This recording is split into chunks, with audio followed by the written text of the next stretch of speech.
આ વેરમાંથી બહાર નીકળતા જઈશું. સંભાવે નિકાલને જેમ જેમ આપણે સમજતા જઈશું જ્ઞાનીની ભાષામાં, જ્ઞાનીની દ્રષ્ટિએ ને, ત્યારે યથાર્થ એનું બધું ફળ આવશે. આપણા હાથ નીચે કામ કરતા હોય એ ફાઇલ છે. હવે કોઈક વાર એવા એ લોકો કામ કરતા હોય બરાબર ના કરતા હોય તો પેલું નક્કી અંદર પેલું શું કરવાનું? સંભાવે નિકાલ. અને એ નિકાલ નક્કી કર્યા પછી આપણે એને કહેવાય કે ભાઈ તું જરાક આનું ધ્યાન આપ. કહીએ હું તને આ કામ બતાવું છું પણ તું બરાબર એ કામ થતું નથી. રોજ કહીએ ફરી તું ધ્યાન આપ. તને શું લાગે છે કહીએ એટલે એને સમજાવો. તમે એમ કરતા કરતા આપણે શું છે કે બોસ થઈને જ્યારે વાત કરીએ ને ત્યારે સામા માણસને આપણો અહંકારની એટલી બધી અસર થાય કે એનો અહંકાર ઊભો થાય.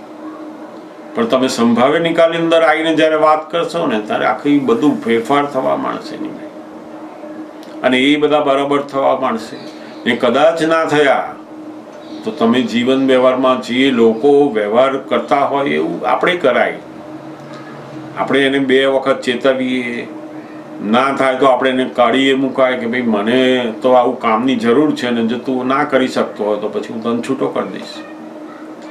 હવે આપણે એને છૂટો કર્યો એ સંભાવે નિકાલ છે. એને દુઃખ થાય તોય સંભાવે નિકાલ છે. તો કે કેમ?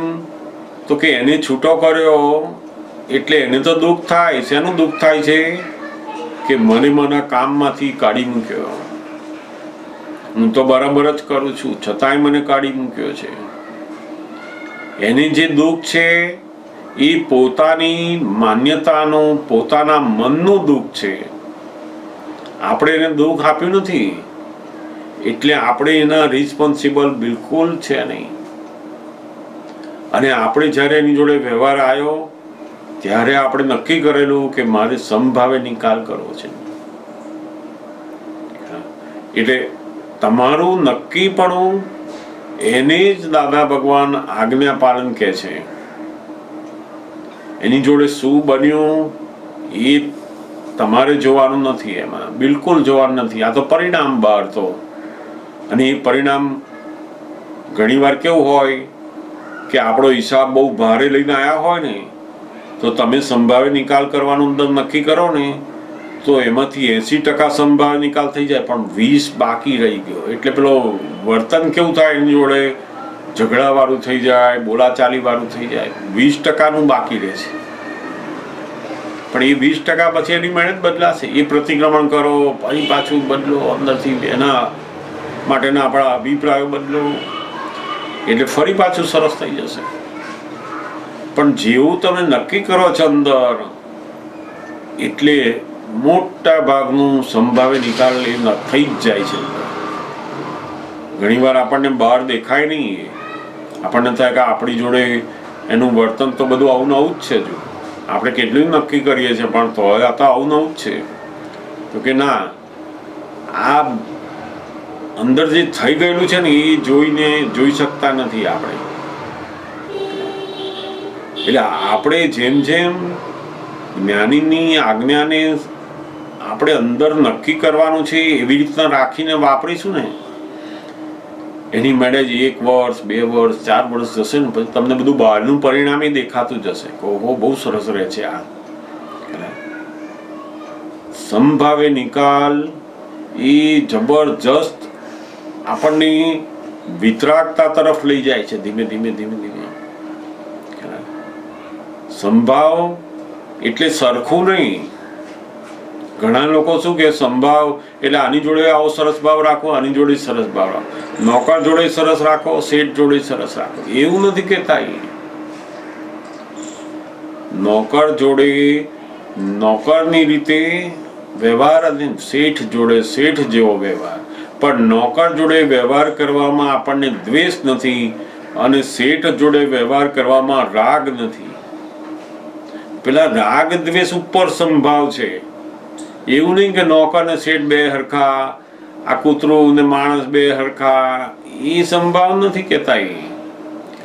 ઘણા માણસોને થાય કે તમે સંભાવનું બોલો છો પણ આમની જોડે જુદું વર્તો છો, આમની જોડે જુદું વર્તો છો, તો કે જુદું જ વર્તાય. વ્યવહાર એ હંમેશા જુદું હોય જ, એને જ વ્યવહાર કહેવાય ને. નોકર, કામવાળા, બોસ, સગાવાલા, દીકરો દીકરી બધા જ અલગ છે. અને દરેકની જોડે આપણો જે વ્યવહાર છે એ જુદો જુદો જ લઈને આવ્યા છે. ગમતા માણસો જોડે આપણે જે વ્યવહાર લઈને આવ્યા છીએ ગમતા વાળો નીકળશે, પણ હવે આપણને રાગ નહીં રહ્યો અંદર.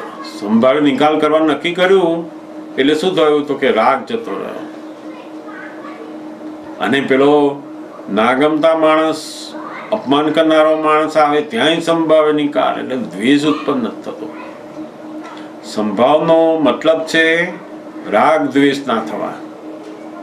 બહાર સરખું રહેવું એ સંભાવ નથી. ઘણા લોકોને થાય કે આ સંભાવ તો રહેતો નથી, આમની જોડે સરખું નથી રહેતું, આમની જોડે સરખું રાખવાનું નથી. અને એમાંય આપણી ફાઇલ નંબર 1 જેની જોડે જેવા હિસાબો લાવી હશે એવો નીકળશે પાછો. કોકની જોડે બહુ એને આનંદ આવે, એમને જોઈને ખુશ થાય, અને કોકને જુએ કે અત્યારે આમની જોડે ક્યાં મારે રહેવાનું હોય. તો એ જે બધું થાય છે ને એ એની સાથેના જે ઋણાનુબંધ પૂર્વના લઈને આવ્યા છે એના આધીન થાય છે. એ આપણી ફાઇલ નંબર 1 થાય બધું. ત્યાં આગળ આપણે મૂકવાનું કે સંભાવે નિકાલ કરો કહીએ. અણગમો ઉત્પન્ન ના કરો. હવે તમે સંભાવે નિકાલ કરો એટલે એ ના ગમતા માણસ જોડે પણ આપણે જ્યારે શાંતિથી બેસી બધી વાતો કરે, મન ઉછળ્યા કરે કે હવે જાય તો સારું, આ જાય તો સારું, પણ આપણે શું કરવાનું? સંભાવે નિકાલ. એટલે આરામથી બેસવાનું, એને સંતોષ થાય એવી રીતના ધીમે ધીમે કામ કરવાનું. બધું પેલું મન છબમાં પાડે. આપણે પેલું આજ્ઞા ધર્મમાં આવ્યા, સંભાવે નિકાલમાં એવું કાઢી ના મુકાઈ ગઈએ. ખ્યાલ? એટલે આ સંભાવે નિકાલ એ ધીમે ધીમે ધીમે આપણને વિશેષ સમજાતું જશે. પછી આપણે આપણા વર્તનની અંદર સંભાવ જોવા જઈએ, નિકાલ જોવા જઈએ ને તો ના હોય, એ જુદી વસ્તુ છે. આપણા ભાવની અંદર રાગ દ્વેષ નથી થતા એ સંભાવ છે. અને એ સંભાવ ધીમે ધીમે ધીમે ધીમે વિતરાગતા બાજુ લઈ જાય છે આપણને. જે ફાઇલો સાથે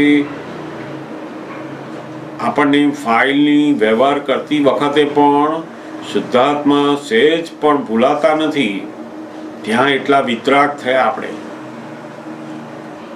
એક ફાઇલો સાથે આપણું જે ઋણાનુબંધ છે પૂર્વનું એ ખાલી થતું જાય છે. એમ આપણે પેલા વિતરાગતા બાજુ જતા જઈએ છીએ. એટલે આ સંભાવ્ય નિકાલ એ બહુ જ આપણે વેરના જે હિસાબો બંધાતા હતા ત્યાં આગળ બહુ જ મોટું કામ કરે છે. માણસ ગમે તેવો મોટો હોય ને પણ એનો અહમ જ્યારે આવી જાય ને તો 10 રૂપિયા પણ છોડે નહીં. આપણને થાય કે આટલા મોટા માણસ, તમે આટલી નાની બાબત માટે એટલે તે કોર્ટમાં જાય. કેટલાક તો પેલા 200-500 રૂપિયામાં કોર્ટમાં જાય ને કોર્ટની જઈને અંદર 10,000 બગાડે. પેલાનો નિકાલ ના કરે કે ભાઈ આને 200 આપી દે તો છૂટા થાય નહીં, હું આપું જ નહીં, ગમે તે થાય.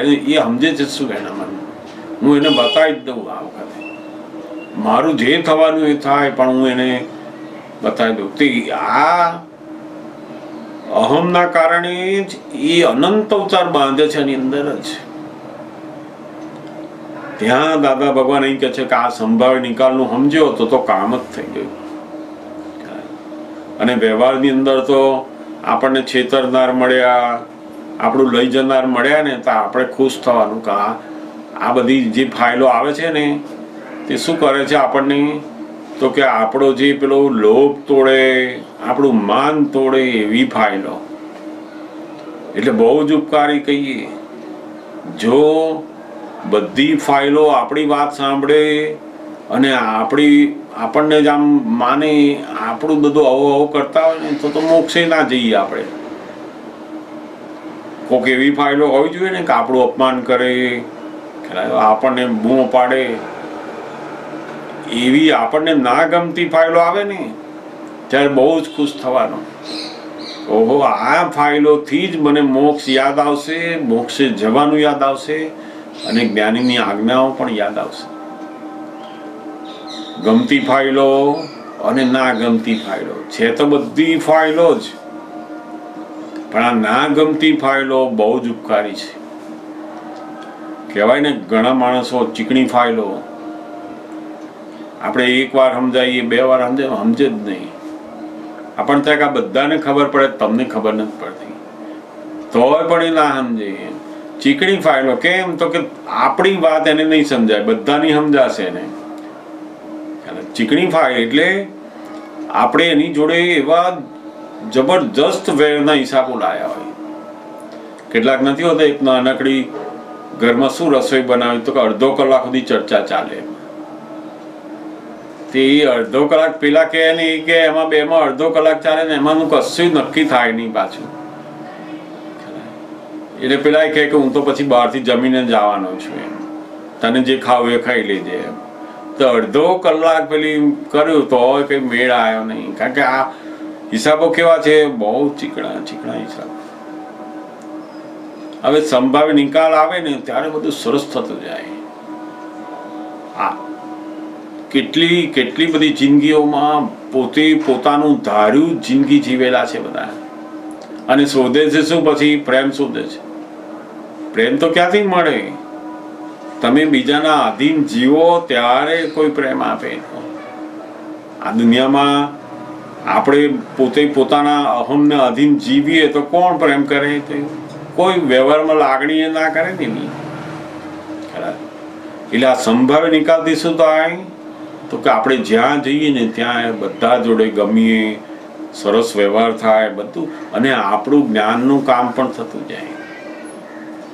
ગમે તેટલી ચીકણી ફાઇલ હોય ને તો પણ આપણે નક્કી કરવાનું કે આ ફાઇલનો સંભાવ્ય નિકાલ કરવાનો છે. ને એ નિકાલ કરવામાં કેવું કરવાનું તો કે બહુ ખેંચતાણ નહીં કરવાની. ઘણા લોકો મારી વાત સાચી છે, હું કહું છું એ જ બરાબર છે, કેમ હમત તે બહુ આપણે ખેંચીએ ને પેલો ખેંચે, તે 2 જણ ખેંચા ખેંચ કરે ને એમાં જ વેર બંધ થઈ જાય છે. સંભાવ્ય નિકાલનો મતલબ શું? બહુ ખેંચ નહીં પકડવાની. કેમ નહીં પકડવાની તો કે છેવટે તો આ દુનિયાની અંદર પેલો જે હિસાબ હોય એના અધીન વ્યવસ્થિત કરવાની છે. એની વાતનું કે મારી વાતથી આ દુનિયા નથી ચાલતી, આપણા બેની સમજણથી દુનિયા નથી ચાલતી, પેલું વ્યવસ્થિત અને કર્મના હિસાબથી ચાલે છે. પેલા કે ના મારી દીકરીને મારે અહીંયા જ સ્કૂલમાં મૂકવી, પેલા કે ના અહીંયા મૂકવી, તો 2 ચાલે જાય, 2માંથી એકેની સ્કૂલનું ઠેકાણું પડે નહીં. ખેંચા ખેંચ. પોતાની જે સમજણ છે, પોતાની જે બુદ્ધિ છે એની અંદર એટલી બધી પકડ છે કે આ સંભાવ્ય નિકાલ નથી થતો. સંભાવ્ય નિકાલ નક્કી કરવાનો અંદર ને પછી આપણે આપણા વ્યૂ પોઈન્ટને રજૂ કરવાનો, અને એ કે ના આવું નહીં તો કઈ વાંધો નહીં, આપણે એવું ગોઠવો. જો એનું વ્યવસ્થિત જુદું હશે ને તો એ મૂકી આવશે ને તો પાછું 6 મહિનામાં બદલાઈ જશે. આ વ્યવસ્થિતના ઉપર જેટલી સમજણ આવી ને એટલું પેલું સંભાવ્ય નિકાલ સરળ થઈ જાય છે. પછી પેલી પકડ છૂટી જાય, બધી જાત જાતની બધી પકડો હોય ને એ છૂટી જાય. કોઈ ને ઊંઘ આવતી હોય, હવે એને તો બેડ ઉપર જ સૂવું હોય, પણ બેડ હોય જ નહીં તો શું કરવું જોઈએ? પેલા કે નીચે રૂમમાં છે તો ત્યાંથી લાવીને તમને બધું ગોઠવી આપું, તો આપણે કહેવાનું નામ અહીંયા નીચે પાથરી દો એટલે સૂઈ જઈશું. આપણે મનને શું કહેવાનું? સંભાવ્ય નિકાલ કરો કે જે છે એમાં એડજસ્ટ થઈ જાઓ. બધું સંભાવ્ય નિકાલ કરો કે એ જેવું અસંભાવ્ય નિકાલમાં આવ્યો ને કે પેલા લોકોને થાય કે આ માણસ તો બહુ જુદા છે. આ તો જ્યાં જીવે ત્યાં એને જે ગમતું હોય, એને ધાર્યું હોય એવું જ જીવે. સંભાવ્ય નિકાલ ના થાય. આ બહુ, અને ફાઇલ એ ધીમે ધીમે ધીમે આપણને ઊંડાણથી સમજાતી જશે કે ફાઇલ શું. આપણા મનના જે ગમતા સુખો છે એ બધી ફાઇલો નથી હોતી. જે ખરેખર જેના વગર ચાલે જ નહીં, છૂટકો જ નથી, ત્યાં પેલો ફાઇલ શબ્દ લાગુ પડે છે. પછી આપણે બેઠા હોય સત્સંગમાં અને થોડીક વાર થાય ને કે આઈસ્ક્રીમ ખાવો છે, મન તો બૂમ પાડે, તે એ ફાઇલ ના કહેવાય એને. દાદાએ કહ્યું કે ફાઇલ એટલે છૂટકો નથી. આપણે બેઠા હોય ને કોઈ બોલાવા આવ્યો કે ભાઈ તમે હમણાં સત્સંગમાં બેઠા છો પણ મારે થોડું કામ છે, 10 મિનિટ મને મળી લો પહેલા, તમે મારે બહાર જવું છે. હવે આપણે એને કહીએ ભાઈ પછી થોડી વાર રહીને આવે, હમણાં કલાક રહીને તો કે ના ના મારે પછી ટાઈમ નથી, હું બહાર જાઉં છું, મારી ટ્રેન છે પછી તો. હવે આ જગ્યાએ શું કે ત્યાં ફાઇલ કહેવાય, પણ પેલું મન બધું દાદા કે ને મન લબાડ જેવું થઈ ગયું છે ને, જેમ તે બતાવે છે અને આપણે કરવા જે મારી આ ફાઇલ છે નિકાલ કરો, એ તો ફાઇલ જ નથી.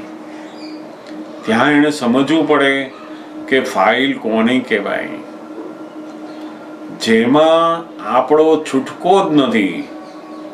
આપણી ઈચ્છા હોય, મનની ઈચ્છા હોય કે ના હોય, છતાંય છૂટકો નથી, ત્યાં બધી ફાઇલ કહેવાય.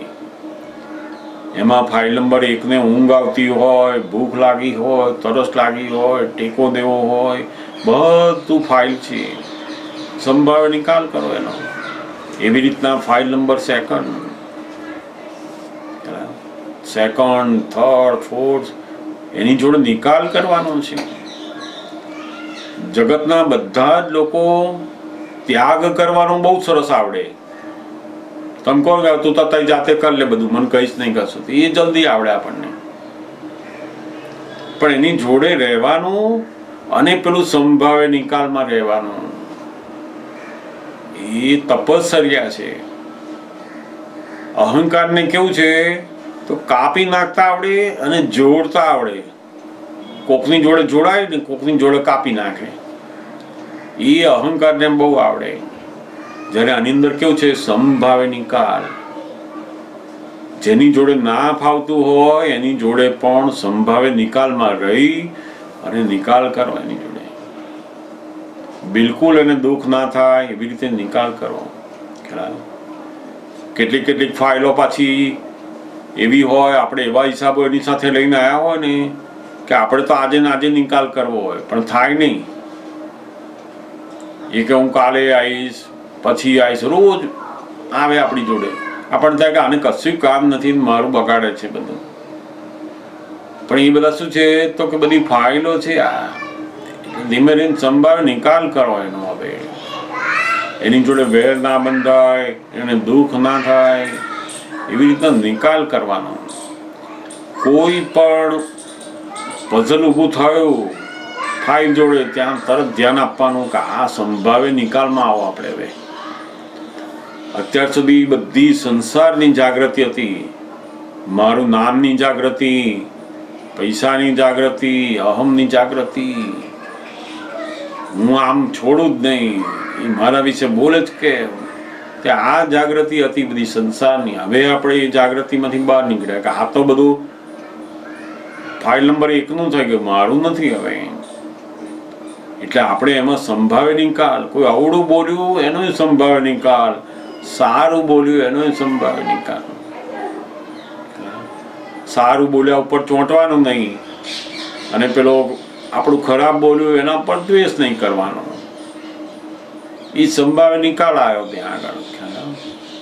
એટલે આ ફાઇલ શબ્દ એ બહુ જ સમજવા માટેનો શબ્દ છે. કઈ કઈ જગ્યાએ આપણે એનો ઉપયોગ કરવો અને કઈ જગ્યાએ ના કરવો. એમ ફાઇલનો સંભાવે નિકાલનો મતલબ બધું આપણે કર્યા જ જવું એવું નથી. કોઈ માણસ આપણને કે લો આ નાસ્તો ખાઈ જાઓ, ફલાણું આપી જાઓ, તો આપણે એવું માનીએ કે આ મારી ફાઇલ આવી, હું સંભાવે નિકાલ કરું. તો એને જ્ઞાની પુરુષ એ આ ફાઇલનો સંભાવ્ય નિકાલ નથી કહેતા. એ તો આપણને ધરે, પણ આપણે જાણવું જોઈએ કે આપણે જરૂર છે કે નથી, અથવા હું કરીને આવ્યો છું તો મને નથી જરૂર. ત્યાં આગળ આપણે એમને કહીએ કે મને અત્યારે આની નથી જરૂર, એ પણ સંભાવ્ય નિકાલ છે. આપણે કોઈ જગ્યાએ ગયા, ઘરેથી આપણે નાસ્તો કરીને ગયા છે, પણ ત્યાં આગળ નાસ્તો બધાને આપતા હોય ને એ આપણને આપે તો આપણે કહેવું જોઈએ કે હું કરીને આવેલો છું, મને નથી જરૂર અત્યારે. હવે આ નથી જરૂર એવું બોલ્યા એ પણ સંભાવ્ય નિકાલ છે. હવે એમણે આપ્યું એટલે આપણે ખાઈ જ જવાનું, એ ખાઈ જઈએ, પણ આ ફાઇલ નંબર 1 નું શું પછી? તો પેલી ફાઇલ બિચારી પહેલો નંબરની બધી બૂમા બૂમ કરે છે અંદર, કે આ મને જેમ તેમ ખવડાવી દે છે, બધું જેમ તેમ કરી દે છે. એનો અહમ પેલો અહમથી સારી દેખાવા માટે એ ખાય છે. ખરેખર તો પેલા વગર બોલી શકતા નથી, કે બોલીશું ને તો આપણે ખરાબ લાગીશું. એટલે એ પેલો અહમ પોતાનો શું કરે છે, સારા દેખાવા માટે આ ખાઈ નાખે છે. જે ફાઇલ નંબર 1 ને બિચારી નુકસાન થાય છે અંદર. એટલે ત્યાં આગળ આ દ્રષ્ટિનો ઉપયોગ કેવો છે, તો કે પેલું ના કહીએ ને એ સંભાવ્ય નિકાલ છે. એમાં ફાઇલ નંબર 1 નો સંભાવ્ય નિકાલ ને 2 નો નિકાલ છે. એટલે આ બહુ ધીમે ધીમે ધીમે પ્રેક્ટિકલી આપણે સમજતા જઈશું ને એમ પછી સમજાશે કે ઓહો, દાદા ભગવાન એની અંદર આવું કહેવા માંગે છે. એક બહુ સુંદર ફાઇલનો સંભાવ્ય નિકાલમાં દાદા ભગવાન કહેતા કે આપણે ઘરમાં બેઠા હોય, આમ ઘર નીચે હોય ને બેઠા હોય ને, ઇન્ડિયામાં તો ગાયો, કૂતરા, બકરી, ભેંસો બધા જતા હોય ને, તો જો ગાય ખાવાનું જોયું હોય ને અંદર આવે તો આપણે શું કરવું કે છે?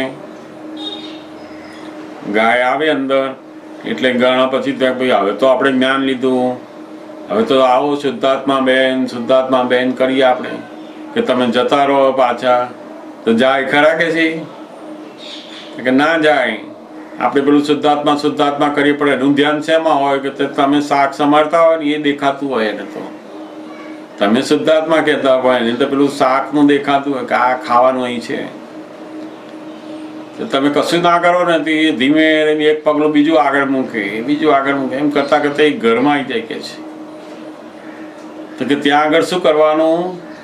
તો કે સંભાવ્ય નિકાલ, આ ફાઇલ આવી તારીખી હવે એને સંભાવ્ય નિકાલ કરવાનો. એટલે શું કરવાનું? તો કે લાકડી કાઢવાની, અને લાકડી કાઢીને એને બતાવવાની. એનાથી ના જાય તો એ ધીમે રહીને એના પગમાં એક મારવાની. એને હવે એ લાકડી મારીએ છે ને આપણે, એ સંભાવ્ય નિકાલમાં છે. કેમ?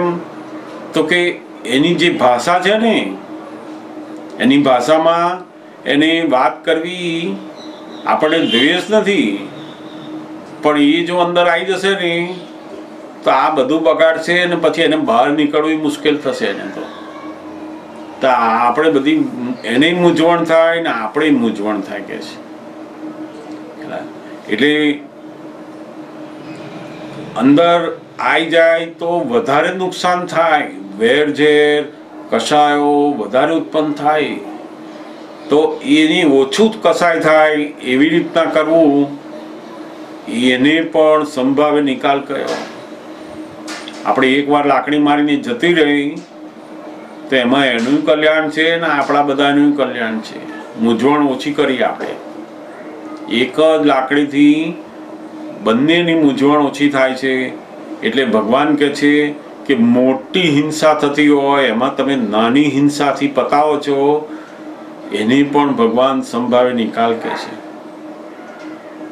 કોઈક માણસ એવો હોય બહુ બધાનું નુકસાન કરતો હોય તો જ્ઞાની હોવું એની જોડે એકવાર લડીને એને કાઢી મૂકે. કેમ? તો કે એમનો આ સંભાવ્ય નિકાલ છે. એમાં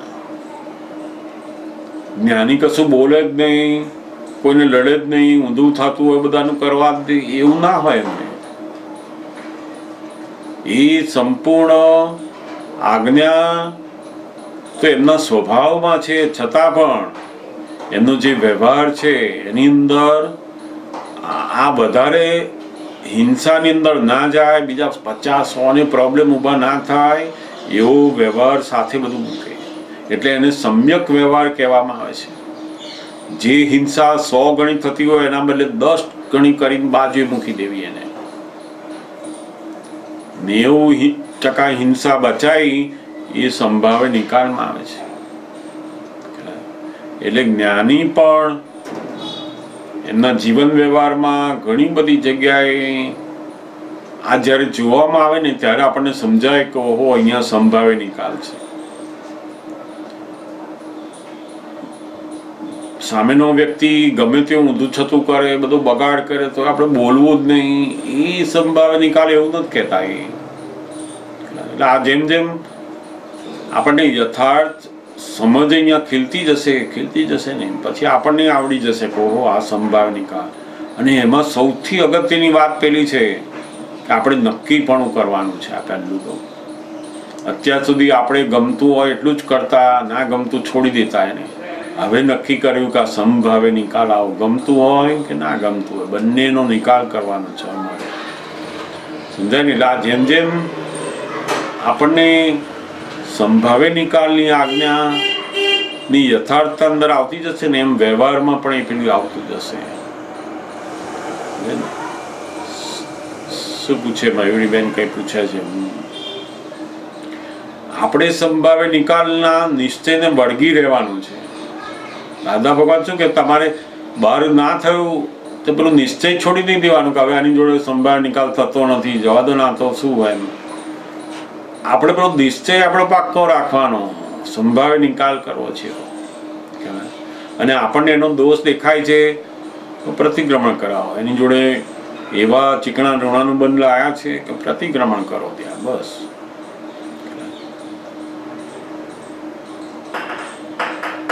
પૂછો માયુરીબેન, શું પૂછે? કઈ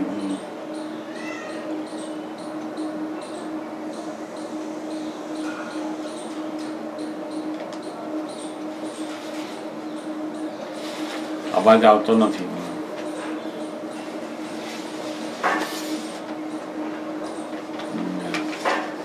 પૂછો, તમારો અવાજ નથી આવતો.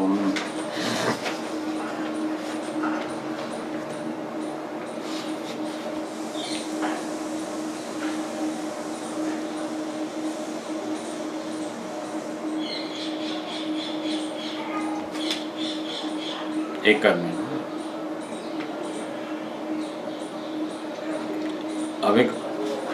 હવે કરી જુઓ.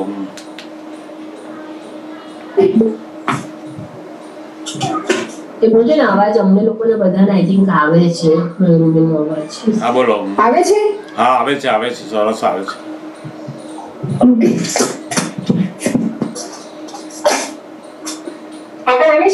હા અવાજ આવે છે સરસ રીતે. જય સચ્ચિદાનંદ.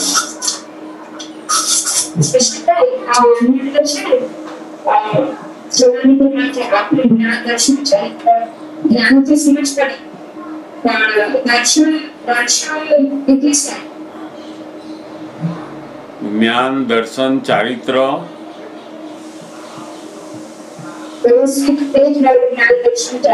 જ્ઞાન, દર્શન, ચારિત્ર અને સુખ, તે જ મારું જ્ઞાન, દર્શન, ચારિત્ર અને સુખ રહો.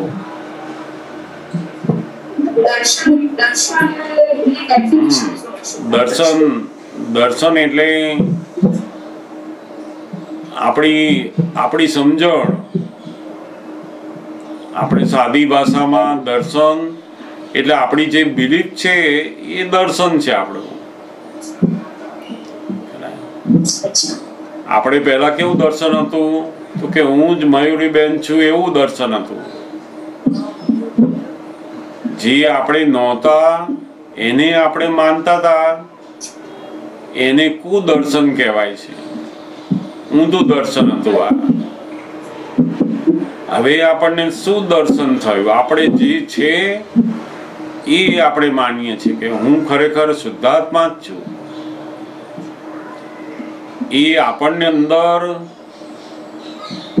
બિલીફમાં ફિટ થઈ ગયું એ દર્શન ફિટ થયું કહેવાય. આપણી બિલીફમાં આવવું એ દર્શનમાં આવ્યું કહેવાય. અને એ દર્શન ધીમે ધીમે ખુલતા ખુલતા જે સ્વાભાવિક દર્શન છે એની અંદર પછી આવીશું આપણે. જેમ આપણે અહીંયા બેઠા હોય અને આપણે જ્યાં કામ કરતા હોય ઓફિસ જોવી હોય તો બેઠા બેઠા દેખાય ને, અથવા આપણે કોઈ જગ્યાએ દૂર બેઠા હોય ને આપણા ઘરનું રસોડું હોય તો આપણે જોઈ શકીએ ને. તો કે આપણી અંદર એવી કઈ વસ્તુ છે કે આપણે ઘરથી દૂર બેઠા છે તો આપણા ઘરનું રસોડું જોઈ શકીએ, ઓફિસ જોઈ શકીએ ને બધું ટેબલ જોઈ શકીએ છે, બધી વસ્તુઓને જોઈ શકીએ છે. તો કે એ કોણ દેખાડે છે? તો કે પેલું જે દર્શન અને જ્ઞાન છે ને એનાથી એ દેખાય છે આપણને. અંદર શું છે? જ્ઞાન અને દર્શન, એનાથી આ દેખાય આપણને. એટલે આ જ્ઞાન અને દર્શન એ બેને ભેગું બોલવું હોય તો આપણે ચિત્ત કહેવાય. ચિત્ત જે છે એ જ્ઞાન અને દર્શન. દર્શન એટલે આપણી શ્રદ્ધા સમજમાં આવવું, આપણી સમજમાં ફિટ થઈ ગયું કે હું ખરેખર શુદ્ધાત્મા જ છું એવું સમજણ આપણને ફિટ થઈ ગઈ. પછી ક્યારેય જાય નહીં, એને દર્શન કહેવાય. એટલે દાદા ભગવાનનું જે દર્શન છે એ દર્શન તો ધીમે ધીમે ધીમે ધીમે વધતા વધતા એવું થઈ ગયું કે કેવળ દર્શન. આપણે શરૂઆત થઈ, આપણું દર્શનની શરૂઆત થઈ. આપણા દર્શનને સમ્યક દર્શન કહેવાય. સવળું દર્શન, સવળી દ્રષ્ટિ. આપણી સવળી દ્રષ્ટિ એ જ દર્શન. શું દર્શન? કોઈ પણ વ્યક્તિ આપણને અપમાન કરી ગયો, ના ગમતું કરી ગયો તો પહેલા કેવું દર્શન હતું? ઊંધું દર્શન હતું કે આણે મારું બગાડ્યું. હવે આપણું દર્શન બદલાઈ ગયું, આપણી બિલીફ બદલાઈ ગઈ કે એને બગાડ્યું નથી, વ્યવસ્થિત શક્તિ આ કર્યું છે, એનો દોષ નથી આ. એટલે આપણું દર્શન કેવું થઈ ગયું? તો કે શું દર્શન થયું? આ તો નિમિત્ત છે. મારા દોષથી, મારા હિસાબથી એને આવું કર્યું છે, એ તો નિમિત્ત છે. તો જેમ છે તેમ દેખાવું એને જ્ઞાનીઓ દર્શન કહે છે. સાચું દર્શન આ. પેલું ઊંધું દર્શન હતું. શબ્દો બધા સવડા બોલે છે પણ દર્શન કેવું છે? ઊંધું છે. લોકો આત્માના ગુણો બોલે, આત્માનું બધું બોલે, બધું જાત જાતનું બધા લોકો આત્માનું કરે છે, પણ પોતાનું જે દર્શન છે, સમજણ છે, દ્રષ્ટિ છે એ કેવી છે? ઊંધી છે. ગમે તેટલું બોલો ને તમે, પણ તમારું જે દર્શન છે, તમારી જે દ્રષ્ટિ છે એ બધી આવડી છે, એટલે ઊંધા જ કર્મો બંધાવાના. જેવું દર્શન એવા બીજ પડે છે. જેવી દ્રષ્ટિ એવા બીજ પડે છે. હવે આપણું દર્શન બદલાઈ ગયું. ક્રિયા છો એની એ જ રહી, પણ દર્શન બદલાઈ ગયું. સંસારની ક્રિયા કરતા હોય, ખાતા હોય, પીતા હોય, ફરતા હોય, બધી ક્રિયા ગમે તે હોય ને, પણ આપણું દર્શન બદલાઈ ગયું. શું બદલાયું? તો કે સમ્યક દર્શનમાં આવ્યા એટલે આ હું કરું છું એવું ભાન તૂટી ગયું. સમ્યક દર્શન એટલે પોતાના સ્વરૂપનું ભાન થવું. અને તે ભાન કેવું પાછું? તો કે હું અકર્તા છું, હું કરતા નથી હવે આમાં. એટલે અકર્તાનું ભાન થયું આપણને, હું કરતો નથી. હવે ધીમે ધીમે ધીમે ધીમે હું નથી કરતો એવું જે ભાન છે શેના આધારે છે? પેલું વ્યવસ્થિત શક્તિના આધારે. કહો વ્યવસ્થિત શક્તિ કરે એટલે આપણે કેવા થયા? અકર્તા થયા. જેમ જેમ વ્યવસ્થિત શક્તિ વધારે ને વધારે સમજાતા એકદમ સમજાશે ત્યારે પછી પેલું સમ્યક દર્શનથી આગળ વધતા વધતા વધતા વધતા કેવળ દર્શન ઉપર આવીશું પછી. અને કેવળ દર્શન આવે એટલે ફૂલ સ્ટોપ. પછી એ દર્શન જ જ્ઞાનમાં કન્વર્ટ થાય છે.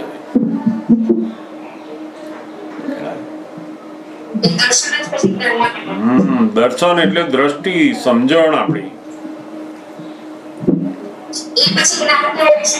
હા, એ દર્શન ની અંદર થી જ પછી જ્ઞાન થાય.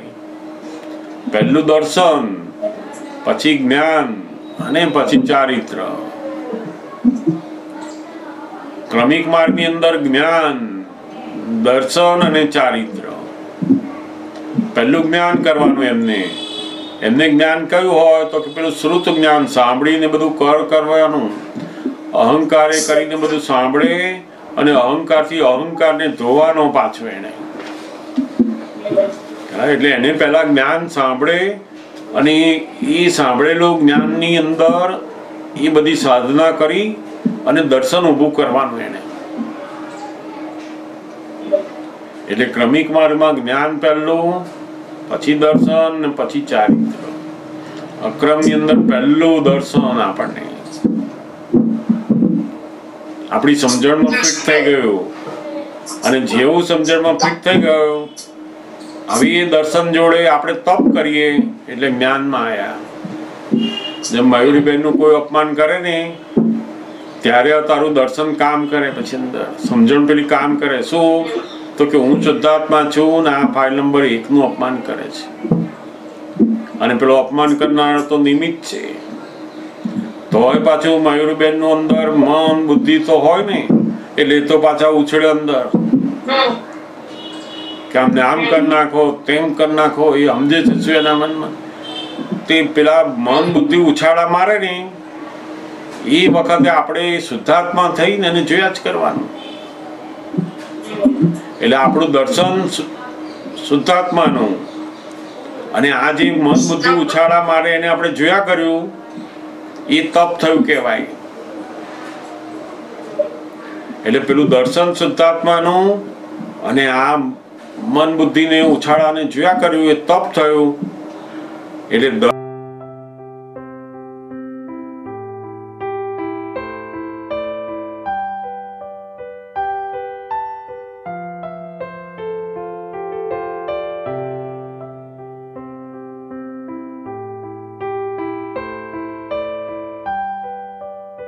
Thanks for watching. Don't forget to like the video. And don't forget to subscribe.